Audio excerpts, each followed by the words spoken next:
വിദ്യാർത്ഥികളെ പ്രകൃതിവിരുദ്ധ പീഡനത്തിന് ഇരയാക്കിയ വ്യാപാരിയെ Thankamani police arrest ചെയ്തു. തങ്കമണി പോലീസ് സ്റ്റേഷന് സമീപം വ്യാപാരിയായ കാഞ്ഞിരത്താനത്ത് ചാക്കോയാണ് അറസ്റ്റിലായത്. ഒളിവിലായിരുന്ന പ്രതി സ്റ്റേഷനിലെത്തി കീഴടങ്ങുകയായിരുന്നു. കാമാക്ഷി പഞ്ചായത്ത് പരിധിയിൽപ്പെടുന്ന സ്കൂളിലെ വിദ്യാർത്ഥികളുടെ പരാതിയിലാണ് പോലീസ് കേസെടുത്തത്. തങ്കമണി പോലീസ് സ്റ്റേഷന് സമീപം സ്റ്റേഷനറി വ്യാപാരം നടത്തുന്ന കാഞ്ഞിരത്താനം ചാക്കോയെയാണ് തങ്കമണി പോലീസ് അറസ്റ്റ് ചെയ്തത്. ഇയാൾക്ക് 65 വയസ്സാണ് പ്രായം.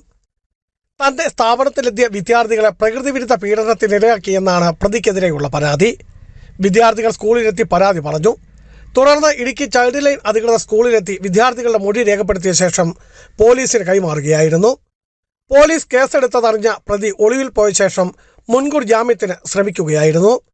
എന്നാൽ ഇന്ന് ഉച്ചകഴിഞ്ഞ് കോടതി കേസിൽ വിധി പറയാനിരിക്കെയാണ് പ്രതി തങ്കമണി പോലീസിൽ കീഴടങ്ങിയത്.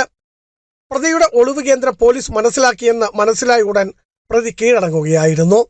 കട്ടപ്പന താലൂക്ക് ആശുപത്രിയിൽ മെഡിക്കൽ പരിശോധന നടത്തിയ പ്രതിയെ കട്ടപ്പന കോടതിയിൽ ഹാജരാക്കി. ബിജു വൈശൻ പറമ്പിൽ, ഇടുക്കി വിഷൻ ന്യൂസ്, ഇടുക്കി.